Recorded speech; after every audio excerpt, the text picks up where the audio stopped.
Hello guys! Ang i-review natin ngayon is itong Redmi Pad SE na 8.7 inches. Itong Redmi Pad SE is meron siyang dalawang version, isang Wi-Fi version at isang 4G version. So itong i-review natin is yung 4G version. So nalalagyan siya ng SIM, dual SIM siya, at saka meron siyang SD card na expandable up to 2 gigabyte o terabyte ibig sabihin. So yung specification ng ating Redmi Pad SE is meron siyang 8.7 inches IPS LCD na merong 1340 by 800 pixel and a 179 ppi with aspect ratio na 5:3. Yan, dito naman sa display and brightness, yan meron tayo nitong dark mode. Yan, pwede nating i-toggle on and off. Yung kanyang screen brightness is hanggang 600 nits.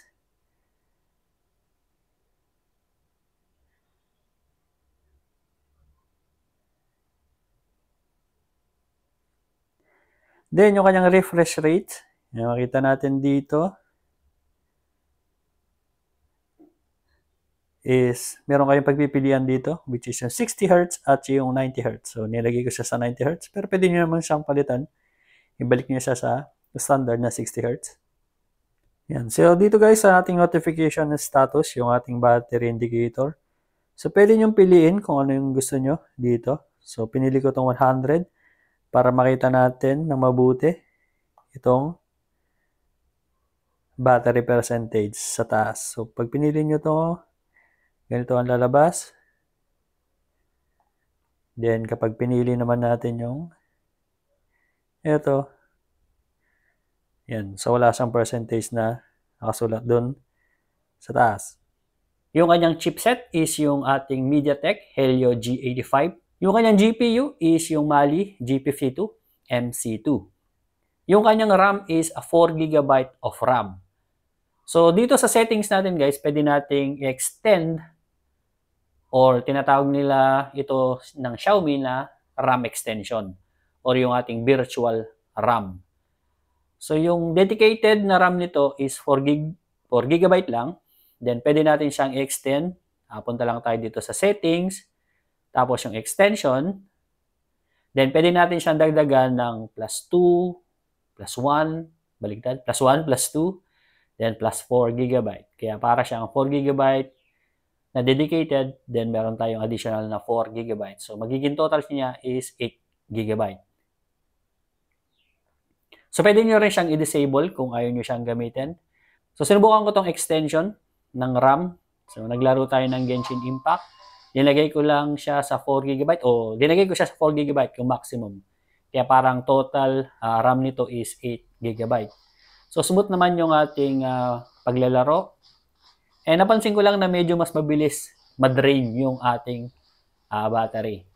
Kasi naglaro tayo ng mga bandang 8:30, pagdating ng mga 11 ng gabi.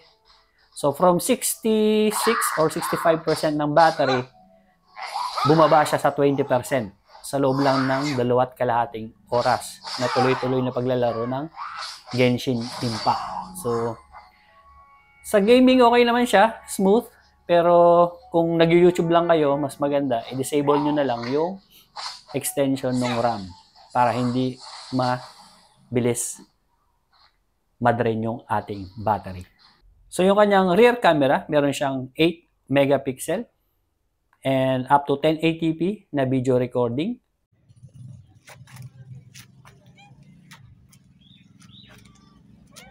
Sa front camera naman, meron tayong 5 megapixel and up to 1080p na video recording. Gamit natin ngayon yung kanyang front-facing camera. Tingin ko medyo magalaw siya kasi wala siyang video stabilization. So, decent naman yung ating mga video recording and mga photos. Sa kanya namang audio, meron itong Dolby Atmos na audio and a 3.5mm audio jack. FM radio, kung gusto nyo, meron din siya. Sa battery naman, meron siyang 6,650 mAh battery na non-removable. So sa charging nito guys, nasubukan ko siya, nalobat siya ng mga 20%, Yung 20% to 100%, inabot ako ng halos 3 oras. Ang totoo, mahigit 3 oras eh. Gamit yung kanyang stock na 10 watts na power brick.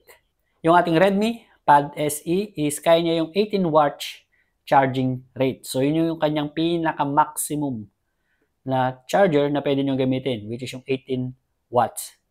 So, note lang guys na yung maximum lang ng ating Notepad SE na charging brick na pwede nyo gamitin is hanggang 18 watts lang. So, wag na kayong sosobra doon kasi ako nasubukan ko na naiwan ko yung pad sa bahay, then ginamitan nila ng charger na 25 watts o yung 32 watts yata.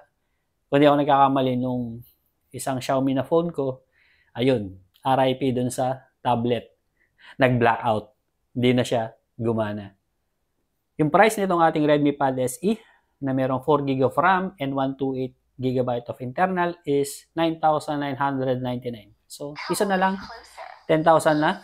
So, meron din siya nung lower version which is yung 4GB RAM and a 64GB internal na 8,999. So, 9,000 na rin, piso na lang.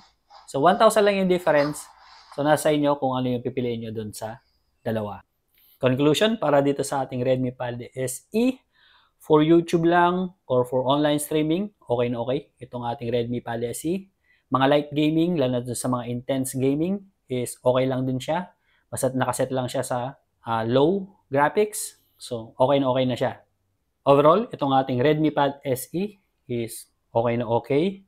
Lalo na kung pipiliin nyo yung 4G o yung merong SIM card para kung kahit nasaan kayo, pwede kayong gumamit ng data, magkakaroon kayo ng internet. So yun lang guys, para sa video na to. Kung nagustuhan nyo yung video, please subscribe to our channel. And thank you guys for watching. Until the next video.